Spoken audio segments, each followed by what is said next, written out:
Hey everybody, it's Jason Blaha here, and once again it is time for a squat day, but a quick reminder for those of you who watch these videos, please remember to click a like down below, it'd be greatly appreciated.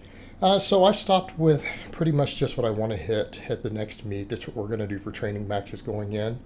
And I may not go heavier than that for a little while until I start working up for Worlds. But it got a little heavy. It felt heavy. Had to kind of get my grip and bar position sorted a little. Depth was okay. Not so much on this ramp up. I would have liked that higher. Depth was okay, but I would have liked it an inch or so deeper coming up with the 505. But it moved pretty well, but you guys can see that little bit of shimmy and me struggling to kind of keep that chest up to keep from caving, and it's what I suspected. I've got to get good at good mornings again. I really need my low back stronger. There's low back weakness, and I'm seeing it on the deadlift and the squat now. And it's like I've said, I'm going to keep pushing good mornings back up. I need to get real good at them again. They helped me massively in the past. It's how I got that camber bar squat to 600. I originally got like a 625 deadlift. We've got to get all that sorted. And I've got to get, again, hip extensors that just push through. My quads are massive. I mean, everyone notices when I don't have the sleeves and stuff on. Quads are big. Quads are growing. We don't have a problem there. They just need some quality sets every week, which again I can get from the belt squats. The deadlifts, because I'm going to be doing volume deadlifts again now, that'll help with quads too for me. My quads grow from deadlifts. So I'm just going to progressively overload the belt squats kind of at my minimum volume to see hypertrophy. We're not going to go crazy on quads. And I think we're about to see people are going to notice I am going to go crazy on triceps, posterior chain.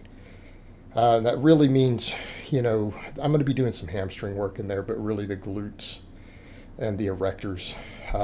Just really need to get hip extension up and that low back real strong again. And probably, a fair amount of upper back stuff. Now I'm going to be rowing again. The things that are going to get me back where I need to be. So really it's going to be posterior chain, triceps, upper back. They're going to be an enormous priority for me. And again, things like core and all that. But we're still going to train, obviously, pecs. We're still going to train some biceps. We're still going to do quads. But, again, these are not, I don't think, where my full weak links are going to be with certain elements of my training. People see what I'm going to do on the bench day coming up a little different. I did a lot of videos, and again, this weekend, testing angles, joint angles, biomechanics. Really trying to dial in some stuff and come to some ideas with my bench as far as my biomechanics, personal versus what should be optimal. They don't seem to be the same. So we did 5x10 on these, and I went up 10 pounds over the last time I did 10s. And honestly, I need to keep working this up heavier. We're under-reaching a little on this. We're a little under the strength curve.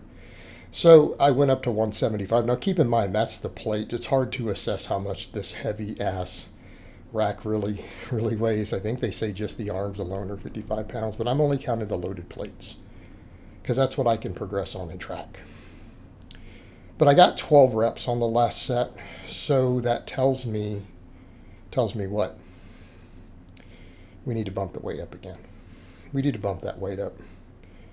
I'm probably going to take that 10 off, replace it with a 25 next time. Would probably be wise. But what we're doing here is just building all the muscles of the squat, all the primary movers of the squat, while unloading the low back so we can just focus on the hypertrophy, the depth, and then we're going to build the back with the good mornings, with the deadlifts, with all that stuff again. Okay, that's what's going to build my back up. As I need to be able to just handle with any of that chest caving, I need to be able to just good morning it right up if I need to. So again, which is what you guys saw me do when I did those really heavy cambered bar squats before, right? That's what you saw me do. So I may rotate between my two types of good mornings. I decided today definitely cambered bar because I'm always going to be stronger on it. And I'm going to debate if I need to use the safety bar on the deadlift day or if I need to stick with the cambered bar. Something to think about. But I have both bars. I can track my progress on both as long as we have some progressive overload and quality work and we're seeing an upward trend on both. We'll do that. But I need to get real strong at good mornings again. All right, I started off the 195 was too light. I went up to 205 for the last 4 sets. We just marked on the sheet as 205 though. Focusing on a slightly narrower stance because I can get a deeper range of motion. Gives me more back. All right, this gives us more lower back. So again, trying to get deep, and these weren't super challenging yet. I already know I can go up on these. I can go up on these. We're going to see how they feel after deadlifts, though. If I try to use this bar again on deadlift day, I don't know. We'll see. It might feel heavier. Might feel heavier. But 5 by 10 on these. It gave me a lot of hamstring work, though, because by the time I got to glute ham raises, I could tell I was struggling to get 3 by 10 with my normal, what I can do 5 by 10 setting. And I was basically hitting muscle failure. Right, second set, I hit failure on the 10th rep. Last set around, rep 8 was a grinder, so I called it there. So it only gave me about 8 good sets for hamstrings today. 8 good sets for hamstrings. Now, the plus side here, the good mornings do work the adductors. So, why does that matter? Adductors are arguably for a power squat may contribute slightly more to force production than the quads do. And I want people to understand it doesn't mean quads are not a primary mover. But adductors matter a hell of a lot. Squatting in general, just back squatting in general, the data would suggest that adductors and glutes are slightly more important than quads no matter what.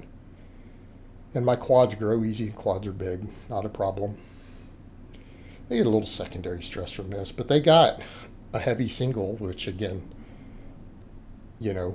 does work quads. There's definitely muscle fibers involved. I mean, when you hit a below parallel squat for close to a 1 rep max, believe me, you hit your quads. And then we did the back off work, the 5 by 10. All right, that's enough to get some quad growth. Keep in mind, I'm in a very, very small calorie deficit. I need to make weight coming up for this meet and keep working on keeping the body weight down lower. And I'm going to have to keep doing that. We're just going to keep recompositioning, but through bulking and cutting little mini bulks and cuts. So I don't mean I'm going to recomp and stay at maintenance calories. It's going to be recomposition over time. I've got to get bigger and leaner in the same weight class. Okay, we have to do that to get competitive. I've got to break records, and then I've got to hold my own records. Other people are going to go for those records once they see me get them. A lot of people don't like me out there. They might try to do it just out of spite. Someone might diet down or bulk up from a different class in my age group just because they hate Blaha. So I got to be ready for that. Got to keep getting better. But the good mornings have always been a secret of mine for strength. And I kind of threw them away for a while, and I can tell. I need to bring them back. If I want to be as strong as I was way before this cutting, I absolutely have to rebuild all the muscles of the good morning. So we need to stay on top of them. So there's going to be a lot of posterior chain work, a lot of tricep work, all the things that we know we need. The go muscles. All right, the go muscles. Of course, upper back. But yeah, 3 sets of these. My hamstrings were trashed. They're trashed. Hamstrings are like, we're done. We don't have anything left. First set wasn't so bad. Like I felt like I had a rep or two, in reserve. But that second set, I failed on the middle of rep 10. I hit muscle failure. So we can't do much more work after that. The hamstrings are lit. We had a novel training response doing a good morning. We don't have it normally done in a while, which I used to be super strong at. Remember, I used to do over 500 pounds for a max on that camber bar. I've done sets of 10, multiple sets of 10 with over 300. All right, we need to get that back. I need to be doing sets of 10 with 315 on it, realistically, for where we need to get to. And we can use stuff like this just to make sure the hamstrings stay injury resistant. That's it. This isn't even going to carry over to my deadlift and stuff that much anymore. All right, just making the hamstring tougher. All right, guys, but that's really all I have to say on that today. I hope it's been informative, and I will talk to you guys next time.